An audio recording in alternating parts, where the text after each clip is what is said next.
Assalamualaikum warahmatullahi wabarakatuh dan selamat sejahtera. Ini adalah bahagian kedua mengenai impak pengeluaran simpanan KWSP. Wakil-wakil Kesatuan Pekerja seperti MTUC dan NUP serta pelbagai pihak telah tampil dan menyuarakan bantahan terhadap pengeluaran tambahan KWSP. Rata-rata mereka tidak bersetuju dengan pengeluaran tambahan air citra kerana mereka faham impak buruknya kepada kebajikan Hari Tua Pencarum. Secara ringkasnya, jika pengeluaran tambahan dibenarkan lagi, KWSP perlu menjual pelbagai bentuk pelaburan untuk menampung langkah tersebut. Bila pelaburan kurang, maka dividen untuk para pencarum secara automatik akan menjunam. Kos pinjaman bagi seluruh keluarga Malaysia, tidak kira individu, syarikat mahupun kerajaan akan meningkat. KWSP merupakan antara pelabur terbesar di pasaran modal negara dan penjualan pelaburan mereka akan menyebabkan kecairan berkurangan. Lantas, menjejaskan keyakinan pelabur lain yang akan turut menjual pegangan saham atau bond mereka. Dan para penyimpan lain yang bergantung kepada pulangan pasaran modal negara akan terkesan dan merasa akibatnya. Ini termasuk ahli KOAP, tabung haji, LTAT, ya, serta pelabur skim amanah saham, PNB seperti amanah saham Bumi Putra. Saya tahu ada pihak yang menafikan kesan ini susulan pengumuman KWSP mengenai keuntungan pelaburan mereka baru-baru ini. Pihak tersebut telah menyatakan bahawa dengan caruman ahli yang diterima oleh KWSP setiap bulan, pegangan mereka dalam pelaburan di pasaran kewangan atau money markets serta langkah yang boleh diambil oleh bank negara melalui Unconventional Monetary Policy atau UMP akan memastikan tiada masalah kecairan di dalam pasaran modal kita. Saya ingin menegaskan bahawa dakwaan ini adalah kurang tepat kerana keuntungan 48 bilion ringgit KWSP yang baru diumumkan diperolehi daripada dividen yang diterima melalui pegangan saham serta aktiviti perdagangan atau trading di pasaran modal. Semua ini untuk memastikan tunai yang mencukupi untuk pengeluaran air lestari, air sinar dan air citra serta pengeluaran biasa bagi ahli yang lebih 55 tahun dan juga pengeluaran akaun 2 untuk perumahan, pendidikan, perubatan dan lain-lain. Dari Januari hingga September 2021, pengeluaran biasa ini sudah hampir 34 bilion ringgit. Bersama-sama pengeluaran air lestari, air sinar dan air citra, KWSP telah menyalurkan hampir 110 bilion ringgit kepada ahli sepanjang tempoh tersebut. Ini adalah jauh lebih tinggi berbanding jumlah caruman yang masuk sepanjang tempoh yang sama, iaitu sekitar 51 bilion ringgit. Dari segi pegangan KWSP di pasaran money markets, di bawah alokasi aset strategik atau SAA, KWSP perlu mengekalkan sekurang-kurangnya 3% daripada portfolionya secara tunai atau aset yang bersamaan tunai. Ini amatlah penting untuk memastikan tunai yang mencukupi untuk pengeluaran biasa setiap tahun.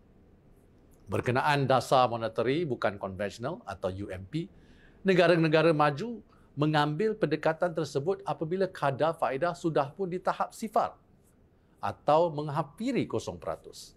Sebagai contoh, kadar faedah di UK adalah 0.25%,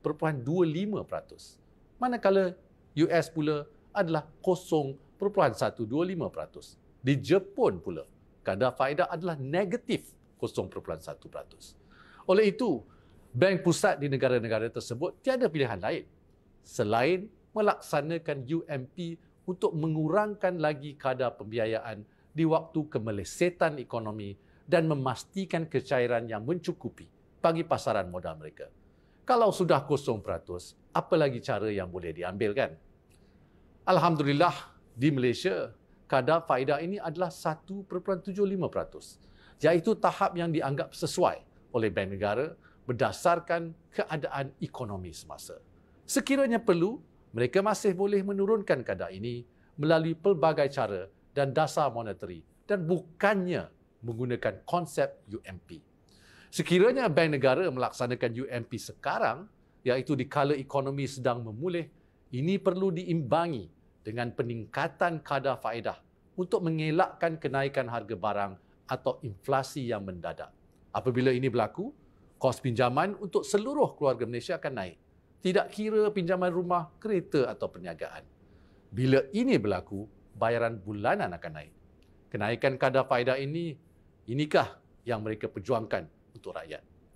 Walau bagaimanapun, sekali lagi saya ingin menegaskan bahawa isu utama adalah kemerosotan berterusan simpanan persaraan ahli KWSP, di mana hampir separuh ahli mempunyai kurang daripada RM10,000. Dari jumlah ini, 55% adalah Bumiputera dan lebih membimbangkan lagi, 79% dari ahli yang ada kurang dari RM1,000 adalah Bumiputera.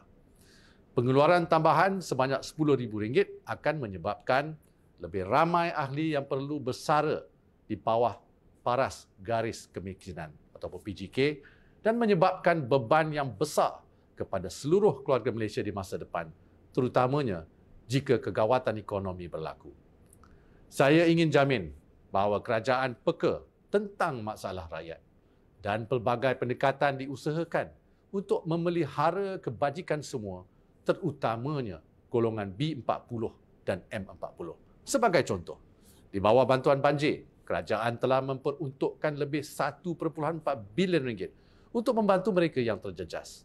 Setiap mangsa boleh menerima nilai bantuan sehingga RM61,000, termasuk bantuan tunai dan voucher RM1,000 untuk membaiki kenderaan. Ini semua bagi mengurangkan beban mereka. Ada juga pinjaman sehingga RM10,000 pada kadar 0% dengan moratorium serta-merta selama 6 bulan. Di bawah bajet 2022 pula, ada banyak langkah-langkah yang kerajaan sediakan untuk merancakkan ekonomi rakyat, termasuk memperuntukkan RM31 bilion bagi pelbagai jenis bantuan dan subsidi, termasuklah subsidi petrol, minyak masak dan lain-lain. Melaksanakan bantuan keluarga Malaysia, BKM, dengan peruntukan RM8.2 bilion. Menambah baik kelayakan bantuan kebajikan untuk kanak-kanak, warga emas, OKU dan lain-lain dengan peruntukan berjumlah RM2.4 bilion.